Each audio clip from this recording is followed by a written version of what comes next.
I've been enjoying some of the back catalogue of my Formula 1 games, and after returning to Formula 1 2020 for a bit to try out some classic cars such as the Brawn GP, it reminded me of the first F1 game in the Codemasters lineup to bring back classic cars, Formula 1 2013. I've been playing the game a little bit on and off, but while I was exploring the old menus, I was reminded of an old game mode, Season Challenge. The F1 Season Challenge mode is a fast-paced 10-race career mode designed for quick sessions. Introduced in 2012, it was designed as a shortened career for those with busy lives who might not want to put the time aside to do a full 2019 race career mode.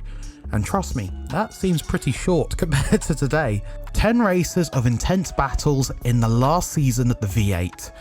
Grab your popcorn, trust me, this series is gonna be one for the ages.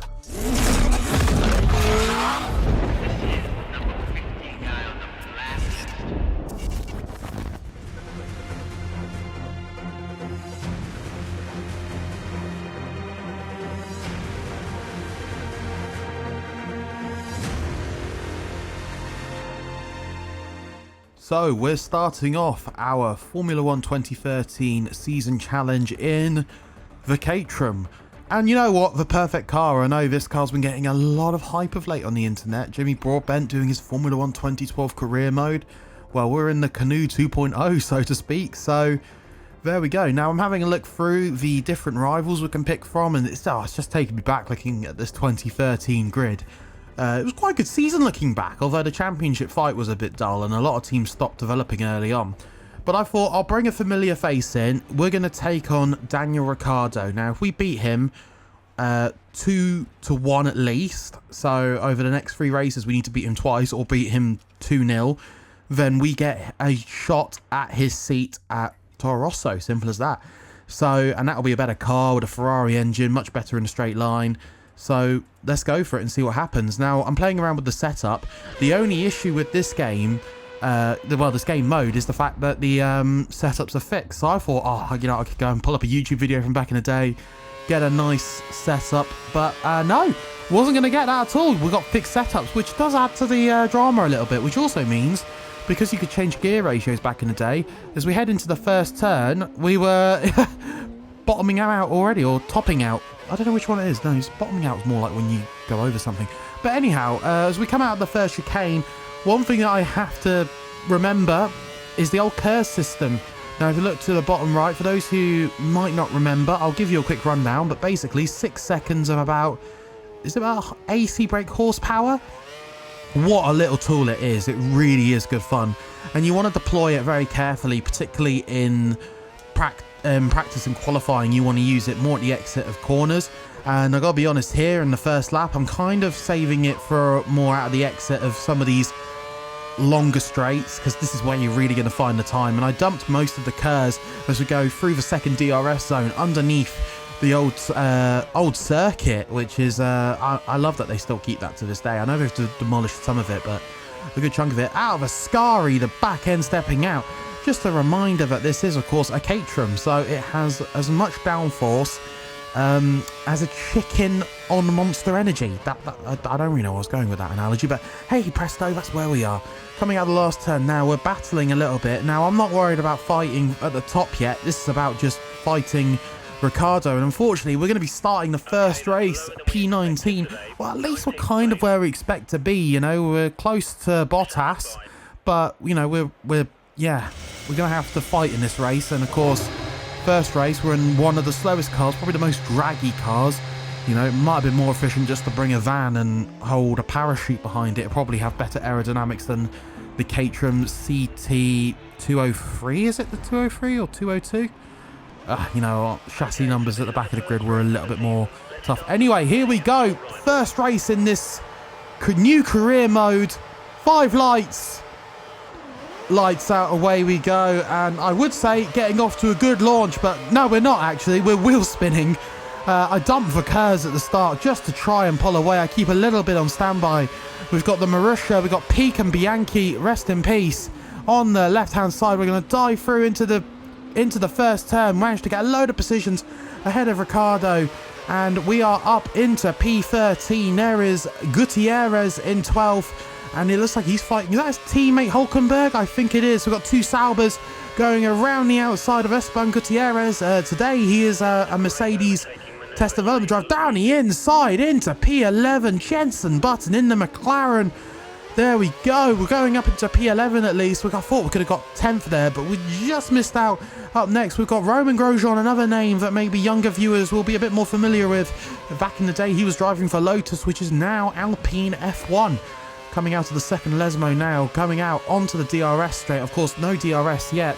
So this looks like the fight we're going to have as the Lotus of Grosjean pulls ahead, trying to take Hulkenberg's Sauber. We're coming ahead now to lap 3, and it's pretty much becoming a defensive race. So, of course, we've got the Kers. We're going to dump the Kers now, and, of course, we've got Button on our right-hand side. He's going to go for the overtake, and I don't need to race him, but we're going to go for it anyway. You know, every position matters as we head through out of Ascari. Oh, the back end still stepping out. Just got no traction. But I went, right, let's just keep in the DRS, because at the end of the day, if we look behind us in 16th place, as blue dot just disappearing out of the track map, is Daniel Ricciardo in the Toro Rosso. It's wild to think as well that Ricciardo was in his, second full season, and he pretty much, he somewhat started his career properly with Toro Rosso, but he did do a few races with HRT before in 2011, so it's quite unique to see that. It's quite up to date in the grand scheme of things. But anyways, we dive through now. Oh, late breaking the AI. These old F1 games, the AI is a little bit questionable, but we managed to take Button back.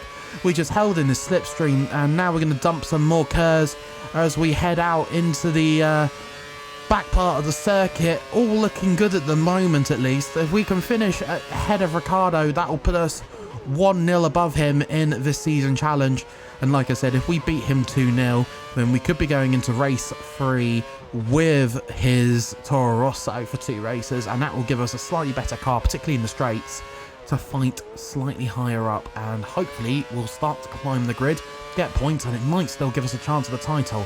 That's why at the moment I'm very keen on trying to keep even 11th at the moment, because you never know how this could go. It's only 10 races, and I am under attack from the McLaren and the Sauber there. Oh, it's all getting a little bit crazy, and but we're still holding our ground at the moment. This old AI is a little bit easier to manipulate, but we've got Gutierrez. There we go, Ferrari-powered Sauber versus Renault-powered Caterham, heading through into the last corner, dropping it into 4th gear. Seems like 4th gear was the best way to go. I don't think I have ABS on, but if I'm correct, that might be the only assist that's on, but I think it might be off. I'm going to check for the next episode. I really should have checked before then, come to think of it, but I know everything else is off, no traction control and manual shifting, everything like that. Playing this as well. Oh, going into first. Actually, you know what? With the brakes locking up there, I'm going to say that the ABS is off. And I backed out. I thought I'm not getting a penalty. I'm going to let Gutierrez through. And we all know the rule. You've got to wait a corner before you can overtake again. Well, it looks like we're coming out of the turn. And I went, yeah, you know what? Thank you very much. We'll take our position back. Braking into the chicane, 3rd gear. Oh, a little lock up, yeah. But yeah, I did turn off all of the assists from what I recall. I will confirm in the next episode about ABS, but I have a feeling it's off considering we are locking up a little bit. But all looking good at the moment as we head through into the second Lesmo for the final time. There will be DRS on Gutierrez's Sauber, and of course he'll be, well, we're in a bit of a DRS train because I know Button's in there as well, Ricciardo at the back. Don't know where Verne is as well, and I'm not sure who's in between. We'll find out at the end of the race as we drop some more Kers. I'm just using everything at this point. And so we go through Ascari for the final time in this episode. And yeah, the AI is a little bit easier to manipulate in some of these games. And as we skip through now, Satil was in there as well. It is going to be P11 in our first race, but crucially a win against Daniel Ricciardo. That was the main fight. Ricciardo was 16th. We also beat our target of finish 18th or above. That was fairly straightforward. As we have a look at the results there, Lewis Hamilton taking the win with Sebastian Vettel, Fernando Alonso, Nico Rosberg and Felipe Massa making your top 5. And Mark Webber in 6th as well. Sergio Perez, another driver people will know, in 7th for McLaren. So let's have a look at that first lap again. A lot of wheel spin and just, yeah, the sound design wasn't as good on these games, but it's still great to hear those V8s. I just did not get off the line. And we got the 2 Mauritius there. It's always sad to see. It makes me sad when I see Jules in this. I remember when we lost him in 2014, and I almost wanted to cry, genuinely. You know, you spend a lot of time following these drivers. He does appear in this, and he's racing with us, so yeah, it's very good to see him here. And there we go, coming out through into the long right-hander. There is Gutierrez on our right-hand side. We made another immense move. Oh, wow, it was almost... was it 2 cars? Is it going to be 2 cars? Well, no, it wasn't. In fact, I'm not sure who it was in that Sauber again. I think it was Hulkenberg. Yeah, it was Hulkenberg. He made some fantastic move there on Grosjean. And the back end just stepping out in the first Lesmo into Lesmo 2. Car's still pretty good at the moment, but it was just, yeah. That's the thing with these, you know, more contemporary designed cars. You know, the Caterhams and the Mauritius at the time. HRT, that was there between 2010 and 2012. Yeah, not much downforce. But still, really good fun there. But celebrations, I think if that was a real race, I think Caterham would be very happy with that to see their car in one off the points. So there we go. But yes, that is crucial points against Daniel Ricciardo in the Toro Rosso. So there we go. So that ups the stakes of the next race, as you can see there.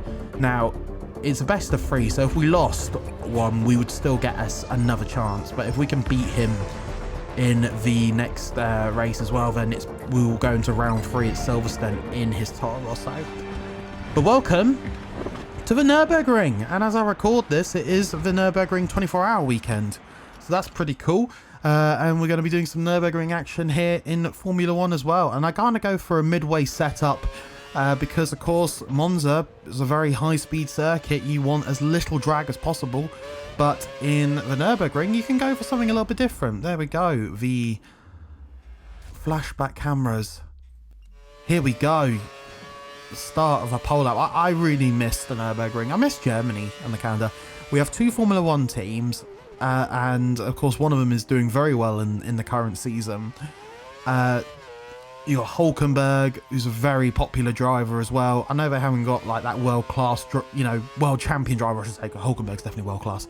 Le Mans winner and podium sitter in Formula 1 now. But, you know, yeah, I think we need to go back to Germany. Even if it's Hockenheim and the Nürburgring every other year, I think that would be more than acceptable. Both good circuits. It's probably one of the only times I'd say, yeah, you know what, I think a bit of sharing is all good.